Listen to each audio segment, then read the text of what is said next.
जय श्री राम, हर हर महादेव। इस वीडियो में हम बात करेंगे कि कोई भी स्त्री समय से पूर्व ही विधवा क्यों हो जाती है।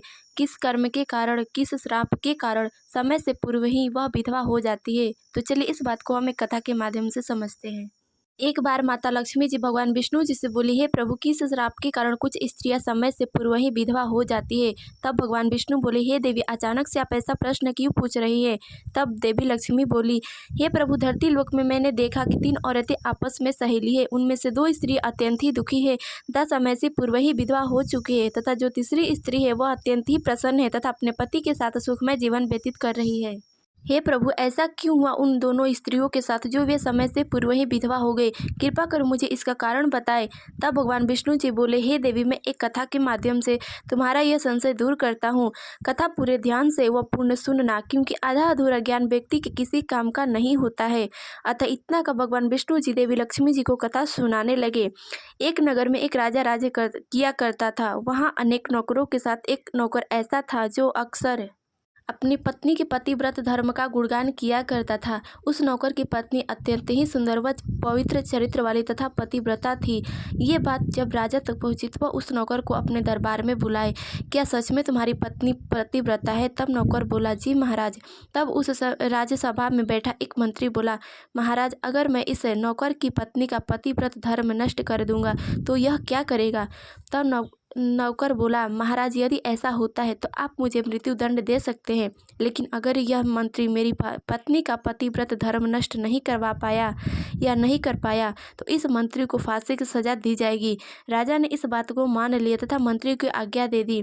तभी मंत्री एक गुप्तचर स्त्री के पास गया। उसने नौकर के साथ स्त्री का जो भी वृतांत था उसने उस गुप्तचर स्त्री से कहा और बोला कि तुम मेरा संपर्क उस स्त्री से करवा दो, इसके बदले तुम जितना धन मांगोगी मैं तुम्हें धन दूंगा। वह गुप्तचर स्त्री बोली, हे मंत्री, ऐसा करना मेरे लिए असंभव, क्योंकि वह एक बहुत ही पतिव्रत धर्म वाली स्त्री है, वह तुम्हारी तरफ देखेगी भी नहीं। मंत्री बोला, ठीक है, इसके बदले तुम ये काम करो कि जो उस नौकर की पत्नी के पास मटका और कतार रखा है उसे मुझे ला कर के दे दो, और कोई ऐसा चिन्ह बता दो जो कि सिर्फ और सिर्फ गुप्त रूप से हो। गुप्तचर स्त्री उस नौकर के घर में उस नौकर की मौसी बनकर शामिल हुई तथा उसकी पत्नी से बोली, मैं हमारे पति की दूर के रिश्तेदार की मौसी हूँ, मैं बहुत दिन बाद यहाँ आई हूँ। ये बात नौकर की पत्नी भी नहीं समझ पाई तथा उस औरत को अपने घर ले आई तथा अच्छे से बार करने लगी।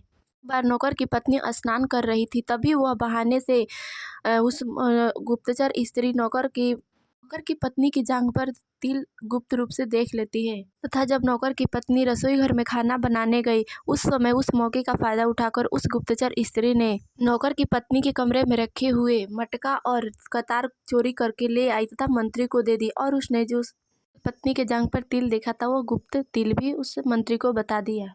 के बदले वो अत्यंत ही धन लेकर के चली गई। तब मंत्री सब सुनने के बाद राजा ने उस नौकर को फांसी की सजा सुना दी तथा उस नौकर का पति अपनी पत्नी पर से भरोसा भी उठ गया। अब यह बात उस नौकर की पत्नी को पता चली तो वह राजा के दरबार में नृत्य करने के बहाने से आई तथा उसका नृत्य करते देख राजा मोहित हो गए और बोले, बताओ आज तुम्हें मांगा इनाम दूंगा, तुम्हें क्या चाहिए।